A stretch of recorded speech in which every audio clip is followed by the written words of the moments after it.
नमो विष्णुपदाय कृष्णपृष्ठाय भूतले श्रीमद्भक्तिवेदान्त नमस्ते मदस्ते नमो भक्तिपाद्भ्यात् दुर्लभ कृष्ण भक्ति में अति सरल कारण हरे कृष्णा कृष्ण कृष्ण हरे राम राम राम राधे।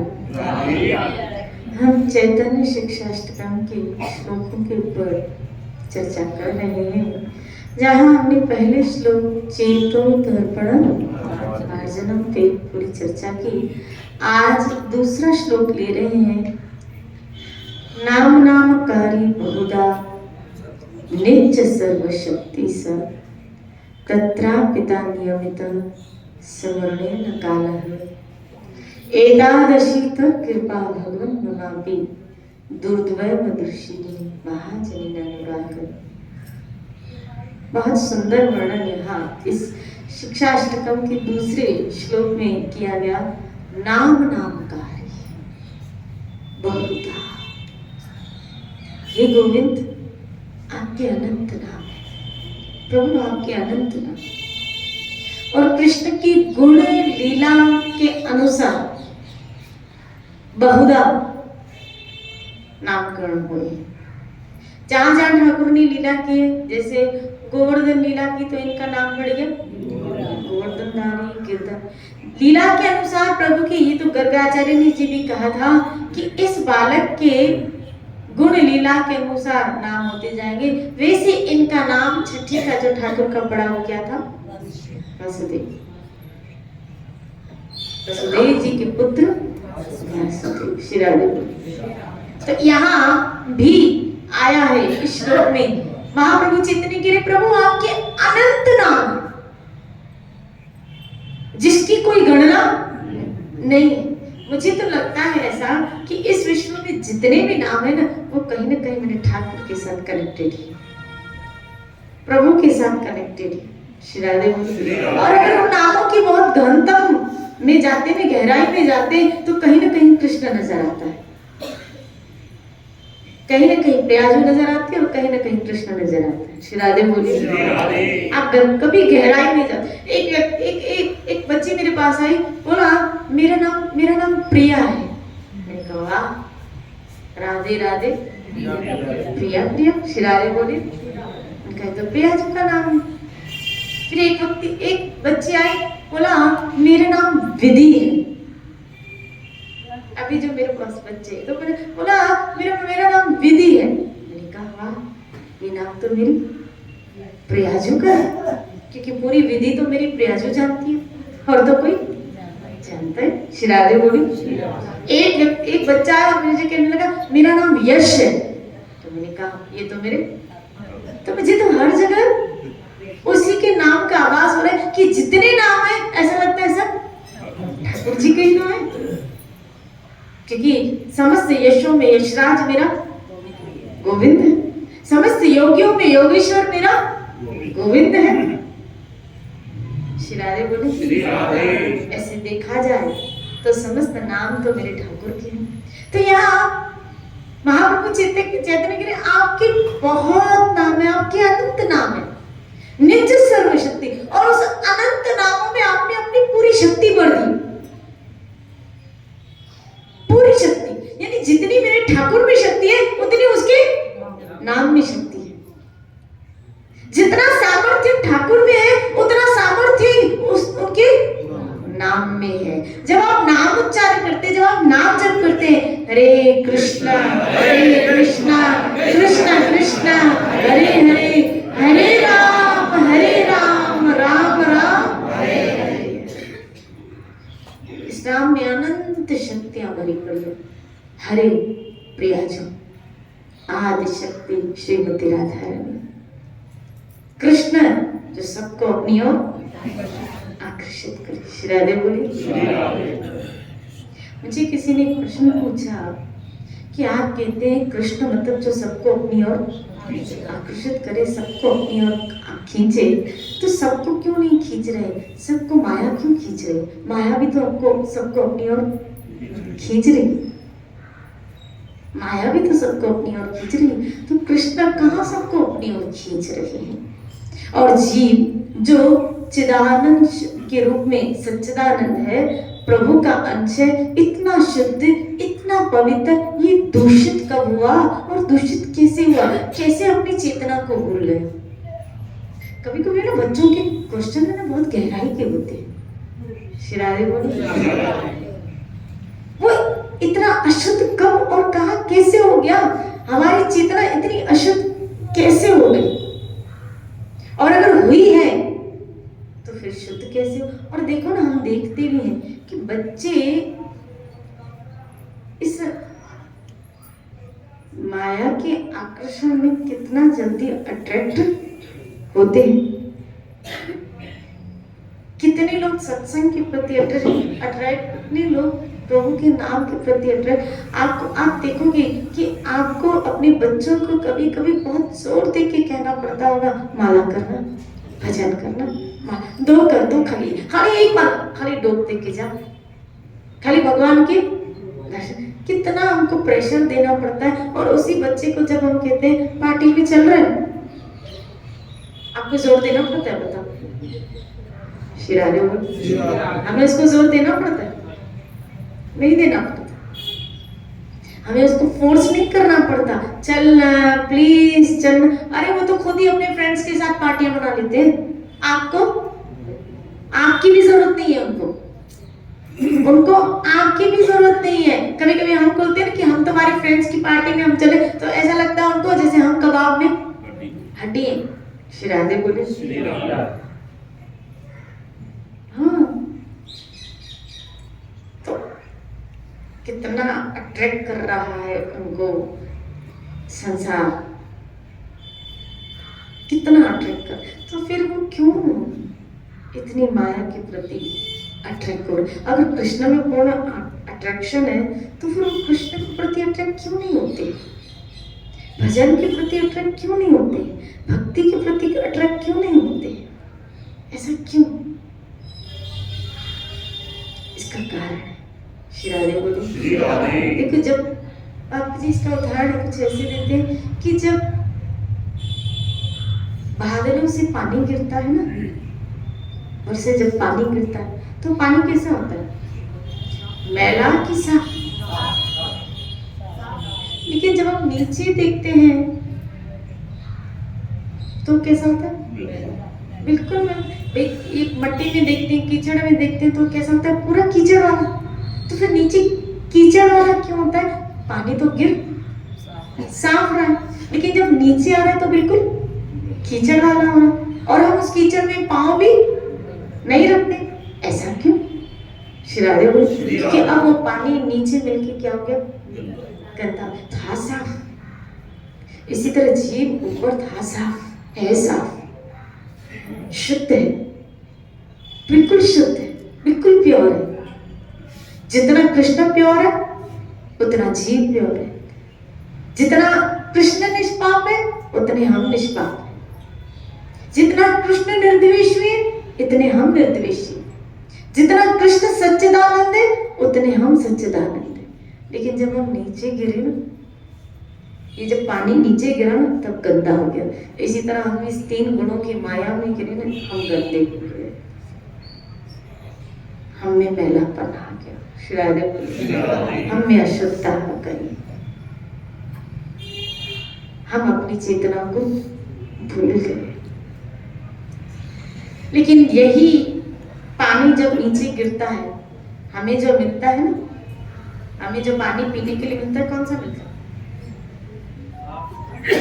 साफ। ये बारिश का ही तो पानी होता है। कौन सा पानी होता है? बारिश का ही होता है ना। लेकिन उसको क्या किया जाता है? डैम में फिल्टर्ड किया जाता है। उसको डैम में फिल्टर्ड किया जाता है, और डैम में जब फिल्टर्ड होके हमारे पास आता है तो वो पानी पीने की योग्य बनता है। ये डैम में इकट्ठा होता है, और डैम में इकट्ठा होकर हमको हम तक पहुंचाया जाता है, वही बारिश का पानी। लेकिन कीचड़ में गिरा तो गंदा हो गया। वही पानी डैम में जब इकट्ठा होता है, फिल्टर्ड होके हमारे पास आता है। बस इसी तरह हम और आप जब नीचे आए ना, तो इन तीन गुणों में हम भी दूषित हो गए, गंदे हो गए। इन गुणों के कारण हमारे अंदर भी रजो और तमो गुण आ गया और हमारी चेतना अशुद्ध हो गई। लेकिन अब जब सदगुरु सत्संग के द्वारा इसी डैम में फिल्टर्ड होते हैं, शुद्ध होते हैं, और जब पानी शुद्ध होता है ना तो पीने की योग्य होता है। इसी तरह जीव जब सत्संग में आता है ना तो फिल्टर्ड होता है, गुरु के पास आता है ना तो फिल्टर्ड होता है, और फिल्टर्ड होके जब शुद्ध हो जाता है तब वो जीव फिर से भगवान की सेवा करने की योग्य बन जाता है। उसके अंदर भगवत सेवाओं की भावनाएं जागृत होती है, उसके अंदर भगवत भक्ति की भावनाएं जागृत होती है, उसके अंदर भगवत धाम जाने की भावनाएं जागृत होती है कि मुझे वापस अपने घर जाना। नहीं तो यहाँ के रहने की प्लानिंग चलती रहती है। आपको क्या पता है, यहाँ घर बना, मुंबई में घर बना, यहाँ घर बना, कई लोग तो दुबई में घर बना लेते हैं, कई लोग तो वैसे भी घर बना लेते हैं। शिरादे बोलिए, एक गरवाए एक गरवाए एक गरवाए एक गरवाए एक गरवाए एक गरवाए, भले बना एक गरवा एक गरवा एक गरवा एक गरवा। मैं जब वहाँ थी ना तो वही में तो बुर्ज खलीफा हम पहुंचे तो एक बड़ी बिल्डिंग है ना, तो बोला यहाँ पे पता नहीं कौन से फ्लोर पे, बोला वहाँ शिल्पा शेट्टी का फ्लैट है। तो मैंने कहा तो मैं क्या करूँ? शिरादे बोली मैं क्या करूँ, वो मुझे अपने फ्लैट में एंट्री देगी क्या? मैं क्या करूँ? सुन के शिरादे बोली हम अपनी देखें और क्या देखें? शिरादे बोली बोला इसका वहाँ फ्लैट है, इसका वहाँ फ्लैट है, इसका वहाँ फ्लैट। अच्छी बात, बहुत अच्छी बात, बहुत अच्छी बात है। लेकिन किसी को ये सोच आती है कि हम अपना फ्लैट वहाँ बनाए, हम अपना घर। ध्रुव को सोच आई, ध्रुव ने अपना घर वहां बना दिया और आज तक सप्त ऋषि परिक्रमा करते रहे हैं, उसका घर वहां है। ध्रुव ने ये सोच बना दी कि मुझे वहां घर बनाना है, इसलिए नाम में लग गया। जो नाम में लग जाते हैं ना, जो प्रभु भक्ति में लग जाते हैं, उनको सोच आती है कि अब हमें यहाँ घर नहीं बनाने, यहाँ मकान नहीं बनाने, अब हमें वहां मकान। जब हमारी सोच वहां तक चली जाती है, लेकिन जब तक सोच यहाँ तक रहती है, क्यों सोच गंदी हो गई? क्योंकि इन 3 गुणों ने, हे अर्जुन मेरी 3 गुणों वाली माया को पार करना, देवी है शामई मम माया दुरतया, दुरतया। शिरादे बोलिए मेरी 3 गुणों वाली जो माया है ना, दुरतया, बहुत कठिन है, बहुत मुश्किल है। बहुत गुणों का प्रभाव हमारे चित्त के ऊपर पड़ता है। ये मत सोचिए, आप जिस संग, जिस वातावरण, जिस सर्कल में घूमते हैं उसका आपके चित्त के ऊपर बहुत प्रभाव पड़ता है, बहुत प्रभाव पड़ता है, बहुत प्रभाव पड़ता है। वही आज का बच्चा, मैं अभी गुरुकुल में देख रहा हूँ ना, छोटे छोटे बच्चे जब आते हैं, टीनेजर्स, जब बच्चे आपको मैं देख रही हूँ, छोटे छोटे बच्चे, अब वही संग है इनको, जब अच्छा संग मिला तो गीता के श्लोक बोल रहे, मंत्र बोल रहे, उनके हाथों में माला है। शिरादे बोली, और वही बच्चे जब इनको पार्टियों में, जब इनको, और जब, इसीलिए इन बच्चों की बुद्धि इतनी शुद्ध हमको करनी पड़ेगी, इन टीनेजर्स की बुद्धि इतनी शुद्ध करनी पड़ेगी ताकि वो सही डिसीजन लेने में भविष्य में अपने आप में सक्षम रहे। ये हम सबको मेहनत करनी पड़ेगी। शिरादे बोली अपनी भक्ति मत देखो, हमें इन फूलों के ऊपर भी ध्यान देना पड़ेगा। शिरादे बोले, बोलो ना शिरादे, इन फूलों के ऊपर भी ध्यान देना पड़ेगा। ये भी एक बहुत बड़ी भगवान की सेवा है, जिसके द्वारा आने वाला एक समाज हम कोशिश कर सकते हैं, हम कोशिश कर उनके दोस्त बन के, उनके मित्र बन के, उनके फ्रेंड्स बन के उनको अच्छी संग की प्राप्ति करवाएं। आप अच्छा संग दोगे तो वो बुरे संग से थोड़े बचे रहे। जाया करो अपने बच्चों के साथ कभी घूमने। शिरादे बोली अरे भाई हम भक्ति में लगकर भाड़ में जाओ, तुम लोगों को जहाँ जाना है तुम जाओ, मेरा दिमाग मत खराब करो। नहीं, ऐसा मत करो। अगर आप ध्यान नहीं दोगे ना तो वो देखो, उनको तो चाहिए ना घूमना फिरना, उनको गुस्सा, फिर वो गुस्सा करेंगे, फिर वो ऐसे दोस्तों ऐसे मित्रों के साथ घूमेंगे, कल आप पछतावे में रह जाओगे। हो सकता है उसका वो जो संग हो वो सिगरेट फूकने वाले, हो सकता है उसका संग दारू पीने वाले, फिर क्या करोगे? श्री राधे बोली, आपका तो फिर भी अच्छा संग है, आप भजन करने वाले हो। आप भजन करने वाले हो तो कम से कम आप उसको वहां जाओगे तो कम से कम उसकी देख रेख तो करोगे, और दो चार कहीं कृष्ण नाम तो उसके कानों में डालो। श्री राधे बोली, जब छोटे बच्चे हो ना तो उनके साथ खेला भी करो, इसलिए नहीं कि हमको शौक है, हमें इंटरेस्ट आ रहा है, हमें मजा आ रहा है, बस इसीलिए कि इनको हमारी लाइफ में मजा है, तो हम इनकी लाइफ में घुसेंगे तो ये हमारी लाइफ में घुसेंगे। श्री राधे बोलो ना, श्री कलाकारी, आप दृढ़ हो चुके हो, इसलिए अब औरों को दृढ़ करने की कोशिश करो, कोशिश करो। हे हरि, आपके नाम अनंत है, लेकिन मेरे महाप्रभु के लिए, हालांकि महाप्रभु तो स्वयं कृष्ण है, स्वयं श्री जी, लेकिन कह रहे मेरे ऐसे दुर्भाग्य है कि ऐसे मधुर नामों में भी मेरी रुचि नहीं हो पा रही है। श्री राधे बोली, यानी उस जीव के बड़े दुर्भाग्य है जिसके नाम में रुचि नहीं हो पा रही, उसके बड़े अभाव है जिसकी प्रभु भक्ति में, प्रभु नाम में रुचि नहीं है, जो नाम भजन से दूर भागता है, जो सत्संग से दूर भागता है, जो और आज का समाज तो वाकई में दूर भागता है। बड़े दुख के साथ कहना पड़ता है, वो सत्संग से बहुत दूर भागता है, वो भजन से बहुत दूर भागता है। श्री राधे बोली, कभी कभी ये बच्चियां जब सत्संग में आती है ना तो इनके साथ कोई फ्रेंडशिप करने के लिए तैयार नहीं, तो कोई बात नहीं, हमारे साथ चलेगी नहीं, यही बातें करेंगी। श्री राधे बोली, बोलो ना श्री राधे। आप देखो, आप में से ऐसे कई लोग होंगे जो हमारे प्रार्थी, हमारे परिवार, हमारे समाज के लोग हमसे बात करना पसंद नहीं करते। क्यों नहीं करते? बोला तुम तो खाली सत्संग की बातें बताती रहती हो। कुछ हमारे साथ भी, हमारी बातें भी, हमारे साथ भी क्या हो जाओ, बोलो शामिल हो जाओ। श्री राधे बोली, फिर हमको वो कहते हैं क्या, बैकवर्ड।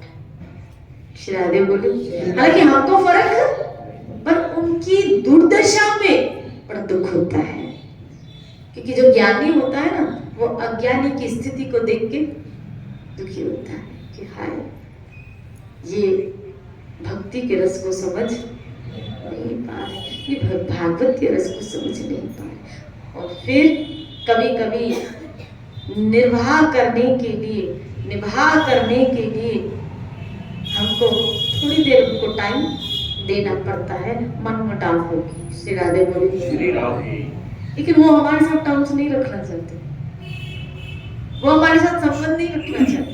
आप अगर पूर्णतः भक्ति में घुस जाओगे ना, पूर्णतः आप देखना सब हमसे क्या होते जाते, कट होते जाते हैं। श्री राधे बोलिए ना, बोलो ना श्री राधे। हम उनको अच्छे, इस भगत और जगत की, भगत और जगत की कभी बनती नहीं है।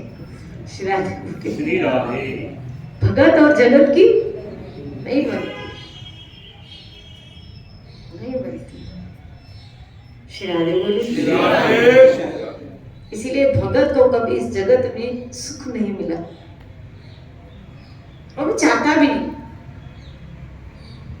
ये जगत ने कभी भगत को समझा ही नहीं, इसकी भावना को तो खाली मेरा हरि ही समझता है। इसलिए भगत और जगत की थोड़ी कम ही बनती है, कम ही बनती है। इसलिए जब आपसे किसी की न बने ना आध्यात्मिकता में, शिकवा मत करना, दुखी मत होना, क्योंकि ऐसा आद जुगाद से चलता है। आप देखो नरसिंह मेहता, जिसकी जीवन चरित्र में हम पढ़ते हैं 700 नागर फैमिलीज थी जूनागढ़ में। कितने? यानी उसकी बिरादरी के लोग कितने लोग थे? वो 700 बिरादरीज थी। और अगर 700 फैमिलीज थी वहां पे, तो सोचो एक फैमिली में मतलब उस जमाने में 5-6 लोग तो होंगे ना। अभी उसमें तो उस वक्त तो बहुत ही होते होंगे। तो 700 बिरादरी, 700 फैमिलीज थी, तो 700 में अगर 5-6-7 भी होते तो कितनी बड़ी बिरादरी होगी। लेकिन एक के साथ भी एक भी व्यक्ति उनकी बिरादरी का नरसिंह मेहता के अनुकूल नहीं था। और सब नरसिंह मेहता की क्या करते थे? निंदा करते थे, हंसी उड़ाते। यहाँ तक कि जब एक कोई रिश्ता भी आता था तो भाई ऐसे पूछने जाते हैं ना, भाई आसपास पड़ोस की फैमिली से पूछने जाते हैं कि भाई ये परिवार अच्छा है या क्या, तो हम रिश्ता चलाएं। ऐसे होता है, पूछताछ होती है ना। तो जब कोई पूछताछ करने जाता था भी ना, तो वो सब नरसिंह मेहता की निंदा कर देते थे और वहीं से उनको भगा देते थे। ऐसा भी होता था। श्री राधे बोलो।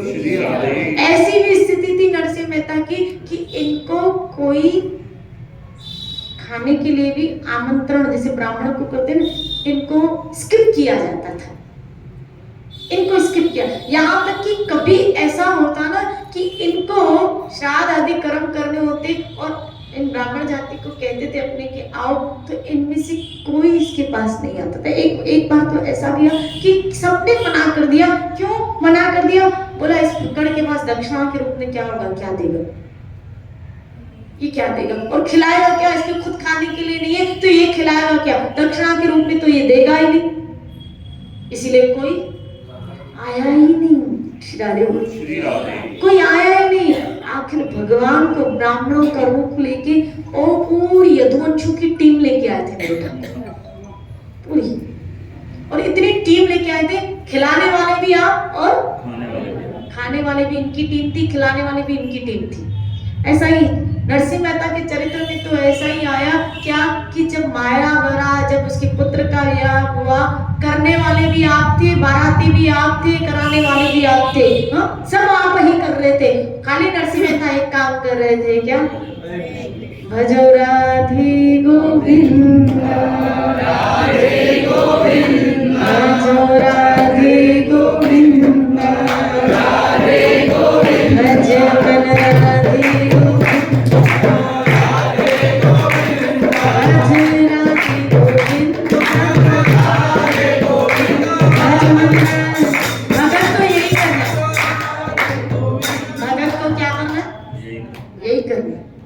बाकी जगत के सारे काम होते जाएंगे। आपकी जो रिस्पॉन्सिबिलिटी, जिम्मेदारियां हैं, भगत भजन करे और जगत के सारे काम मेरा हरि करे, मेरा गोविंद करे। भगत को तो उसका भजन करना है। अगर वो भजन में रमा रहा, अगर वो उस नाम में रमा रहा, तो उसके कार्य जगत के तो भजन में लगा है। और देखा गया नरसिंह मेहता के चरित्र में, नरसिंह मेहता के, और तो छोड़ो, भागवत में करदम जी का चरित्र नहीं है कि उनकी 9 की 9 बेटियों की शादी यूं हो गई। ब्रह्मा जी आए, देवहूति ने कहा 9 लड़कियां हैं, इनका ब्याह आप ऐसे ही चले जाएंगे, मैं अकेली स्त्री। अब भजन का खाली भाव आया था कि मैं भोगों से निवृत्त हूं, आप खाली भजन करने का भाव तो लाओ। भजन का भाव आया था कि सब कुछ छोड़ के भजन करके जाओ। बोला ये लड़कियों की शादी करा के तो जाओ। अब सोच ही रहे थे तो ब्रह्मा जी के पास गए कि वर दूल्हे राजा कहां से? अभी भेजते, अभी आते।